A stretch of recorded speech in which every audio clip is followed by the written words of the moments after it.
안녕하세요, 여러분. 밤새 평안하셨습니까? 드디어 8월의 첫 번째 날이 되었습니다. 8월 1일 수요일 아침에 오늘 우리에게 주시는 하루 한 말씀 묵상하면서 하루를 함께 시작해 볼까요? 우리에게 주신 말씀 예레미야 26장입니다. 18절로부터 24절까지의 말씀을 제가 봉독해 올리겠습니다.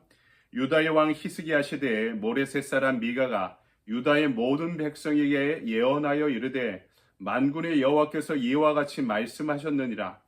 시온은 바깥이 경작지가 될 것이며 예루살렘은 돌무더기가 되며 이 성전의 산은 산당의 숲과 같이 되리라 하였으나 유다의 왕 히스기야와 모든 유다가 그를 죽였느냐? 히스기야가 여호와를 두려워하여 여호와께 간구하며 여호와께서 그들에게 선언한 재앙에 대하여 뜻을 돌이키지 아니하셨느냐? 우리가 이같이 하면 우리의 생명을 스스로 심히 해롭게 하는 것이니라. 또 여호와의 이름으로 예언한 사람이 있었는데 곧 기랏 여아림 스마야의 아들 우리야라. 그가 예레미야의 모든 말과 같이 이 성과 이 땅에 경고하여 예언하며 여호야김 왕과 그의 모든 용사와 모든 고관이 그의 말을 듣고서 왕이 그를 죽이려 하며 우리야가 그 말을 듣고 두려워 애굽으로 도망하여 간지라. 여호야김 왕이 사람을 애굽으로 보내되 곧 악볼의 아들 엘라단과 몇 사람을 함께 애굽으로 보냈더니 그들이 우리야를 애굽에서 연행하여 여호야김 왕에게로 그를 데려오매 왕이 칼로 그를 죽이고 그의 시체를 평민의 묘지에 던지게 하니라. 사반의 아들 아이감의 손이 예레미야를 도와주어 그를 백성의 손에 내어주지 아니하여 죽이지 못하게 하니라. 아멘. 주님의 말씀입니다. 주님께 감사드립니다. 이 아침에 우리에게 주신 말씀 가지고 닫힌 귀, 열린 귀라는 제목으로 말씀을 증거하도록 하겠습니다. 어떤 젊은 부인이 임종을 앞두고 있었는데 자기 남편의 손을 꼭 잡고 무슨 말인가 하려고 하다가 끝내 못하고 숨을 거두고 맙니다. 이 젊은 부인은 남편한테 무슨 말을 하려고 했을까요? 첫 번째, 아이들을 잘 부탁해요. 두 번째, 당신 다른 여자 만나 행복하게 사세요. 세 번째, 장롱 속에 숨겨놓은 통장 하나 있어요. 잘 쓰세요. 네 번째, 당신 만나 참 행복했어요. 우리 천국에서 만나요. 여기에 누가 댓글로 5번을 달았습니다. 이런 내용입니다. 야 이놈아 같이 죽자. 여러분은 몇 번을 선택하겠습니까? 아마도 내가 듣고 싶은 이야기일 겁니다. 모든 사람이 다 소리에 민감합니다. 특별히 민감한 소리가 있는데 내 명예 또는 내 이익과 관련된 소리입니다. 누가 나를 욕하거나 나를 칭찬할 때 이런 소리는 내 귀에 더 잘 들리게 되어 있습니다. 오늘 말씀의 백성도 그렇죠. 오늘 본문에 등장한 3명의 예언자들이 있는데 그들의 예언에 대해서 이 백성들, 왕들이 아주 극도로 예민한 반응을 보이고 있습니다. 왜? 자신들이 듣길 원하는 소리가 아니었죠. 아주 불편한 소리였습니다. 풍전등화와 같은 이스라엘의 현실 가운데 그동안 거짓 예언자들은 어떻게 예언해 왔습니까? 잘 될 거야, 잘 될 거야, 걱정하지 마. 평안하라, 평안하라. 하나님이 저 바벨론을 멸망시키실 것이다. 이렇게 예언했는데 참 예언자였던 오늘 본문에 나온 예레미야나 미가나 우리야 같은 사람은 그렇게 예언하지 않았습니다. 이스라엘이 멸망할 것이다. 바벨론을 섬겨라. 라고 예언했던 것이죠. 실제로 백성들의 반응이 두려워 애굽으로 도망갔던 우리야 선지자는요. 비밀 경찰에 잡혀 유다로 돌아와서 잡혀와서 처형당합니다. 유다의 멸망 예언을 듣고 분노한 왕과 백성들이 가만히 두지 않았던 거죠. 그를 잡아 죽인 것입니다. 하지만 이 예언자들의 예언은요. 그들의 소리가 아니었습니다. 하나님의 말씀을 받아 예언했던 것이죠. 그들의 목숨을 걸고 예언했던 것입니다. 우리가 민감해야 될 소리는 바로 하나님의 소리입니다. 우리가 좋아하는 소리가 뭡니까? 가슴 따뜻한 이야기, 치유와 회복의 이야기를 좋아합니다.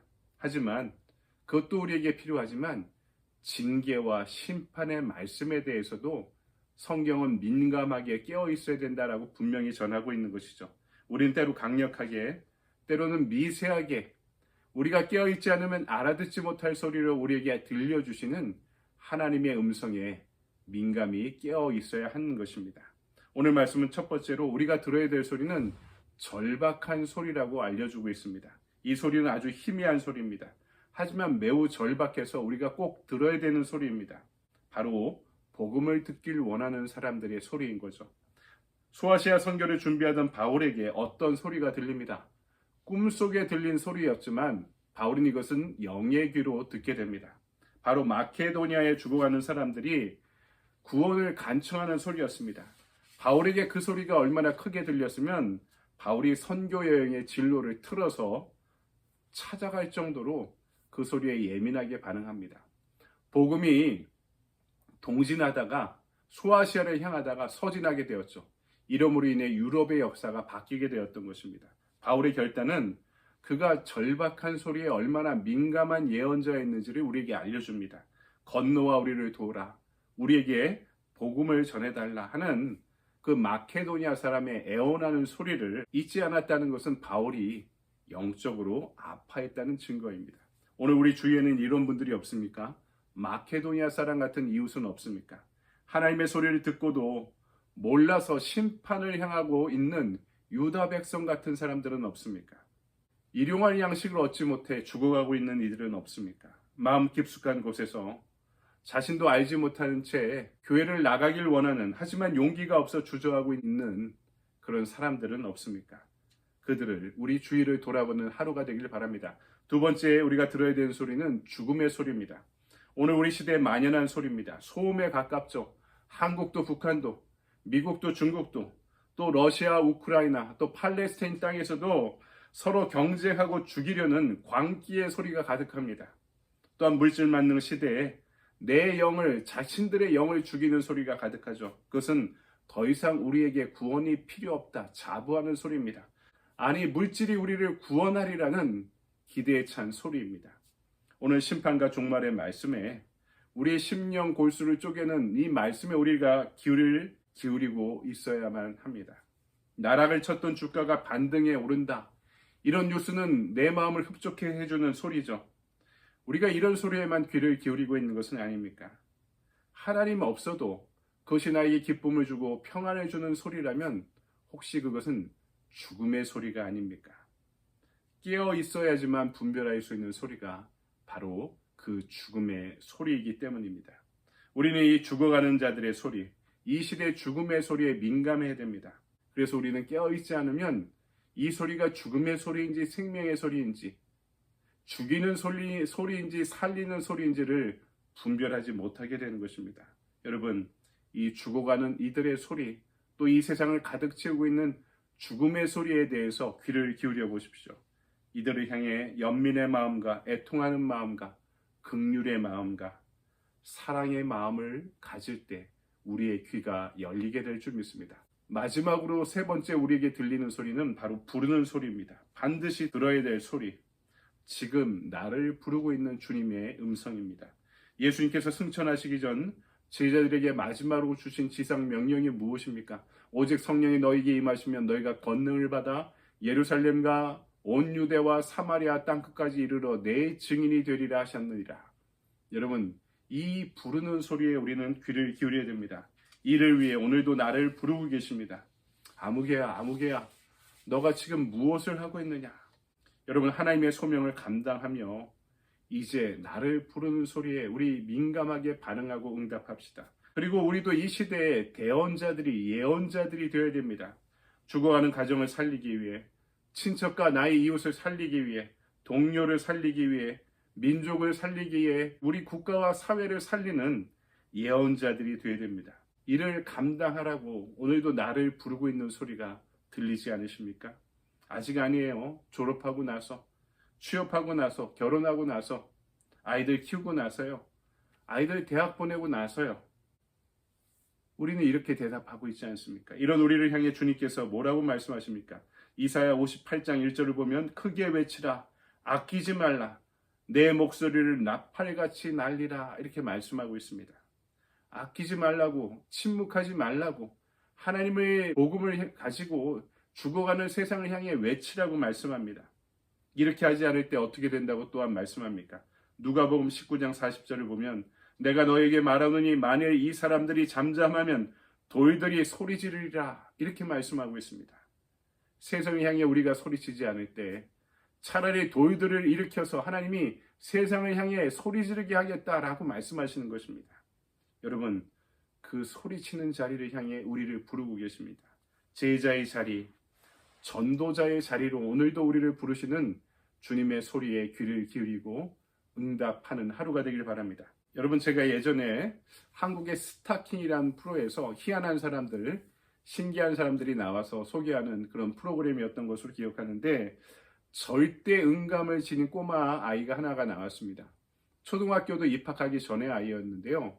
얼마나 이 절대 음감이 분명한지 서울대 음대, 이화여대 음대 같은 유수의 대학생들이 나와서 그 음을 듣고 알아맞히는데요. 이 꼬마아이가 제일 잘 맞춥니다. 심지어 연주를 하다가 틀린 부분까지 지적을 할 정도였습니다. 부모님 이야기를 들으면 더 깜짝 놀랐습니다. 음악 교육을 시킨 적이 없다는 겁니다. 그냥 아기 때부터 음악 소리에 계속 귀를 기울이고 있었다는 거죠. 음악 듣는 것을 너무 어려서부터 즐거워했다는 것입니다. 그러니까 음을 사랑하니까 음을 향해 항상 귀가 열려 있었던 것입니다. 여러분은 오늘 우리도 절대 음감이 필요합니다. 이게 세상의 소리인지 하나님의 소리인지 죽임의 소리인지 살림의 소리인지를 구분하는 절대 음감의 귀를 지니기를 소망합니다. 오늘 하루 여러분에게는 어떤 소리가 들리고 있습니까? 오늘 여러분은 어떤 소리에 반응하고 있습니까? 적용의 질문입니다. 내가 다수의 의견을 따랐지만 결국 하나님의 소리에 귀를 닫고 있던 적은 없습니까? 하나님의 소리에 깨어있기 위해 오늘 내가 무엇을 실천하겠습니까? 깨어 듣지 못하면 우르르 사람들이 몰려가는 길을 따라가게 마련인데, 그것이 다수의 길이지만 하나님의 길과 정반대의 길일 수도 있다는 것이죠. 이 소리에, 하나님의 소리, 제가 말씀드린 절박한 소리야, 죽음의 소리야, 부르는 소리에 우리가 깨어있기 위해서 무엇을 실천하겠습니까? 액션 플랜입니다. 하루 한 말씀을 통해 주시는 하나님의 도전과 음성에 반응하기. 가장 좋은 것은 나에게 주시는 말씀 가운데 깨어 그 말씀을 분별하고 묵상하고 기도하는 것입니다.